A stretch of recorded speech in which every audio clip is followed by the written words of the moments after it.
दोस्तों नमस्कार। आप मुझसे अक्सर पूछते हैं कि क्या एसीएल लिगामेंट सर्जरी से पहले थोड़े दिन एक्सरसाइज करना या फिजियोथेरेपी करना काम करता है या फायदा करता है या जरूरी होता है। तो दोस्तों, जो एसीएल की जो चोट है उसके तुरंत बाद जॉइंट में पेन होना, स्वेलिंग होना, जकड़न होना बिल्कुल आम है और उसको रिकवर होने में मिनिमम 1 हफ्ता या 7 दिन लगते हैं। कभी कभी लंबा टाइम भी लग सकता है। तो इसीलिए जब भी लिगामेंट के बाद सर्जरीज होती हैं तो वो अक्सर 1 वीक के बाद ही करते हैं।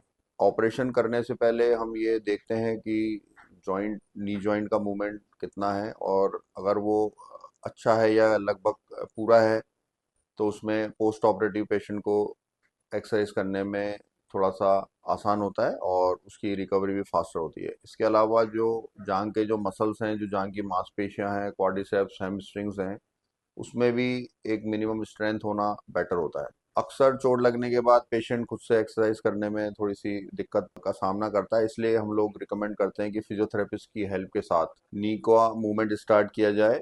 थोड़ी इसमें कुछ बेसिक एक्सरसाइज होती है नीज की या जॉइंट की, वो चालू की जाए। साथ में कुछ आइसिंग करना, कभी कभी अल्ट्रासोनिक थेरेपी, टेंस करना। तो ये अगर आप फिजियोथेरेपिस्ट की हेल्प के साथ करते हैं तो आपको जल्दी फायदा मिलता है। एसीएल सर्जरी से पहले अगर जॉइंट का मूवमेंट काफ़ी अच्छा है, मसल की स्ट्रेंथ अच्छी है, तो ऑपरेशन के बाद आप फिजियोथेरेपी या जो खुद से एक्सरसाइज हम लोग बताते हैं वो बेटर ढंग से और प्रॉपरली कर पाएंगे, और उसमें आपको ऑपरेशन के बाद होने वाली रिकवरी में फ़ायदा मिलेगा और वो जल्दी होने की पूरी पूरी संभावना रहती है।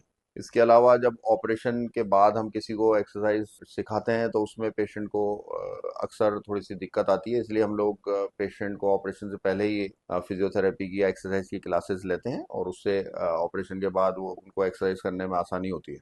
कभी कभी चलने के लिए आपको वॉकर का या स्टिक का सहारा लेना पड़ता है, तो उसके लिए भी पहले से अगर आपको इस चीज़ का आइडिया हो तो आप उसको बेटर ढंग से या बेहतर ढंग से ऑपरेशन के बाद कर पाएंगे।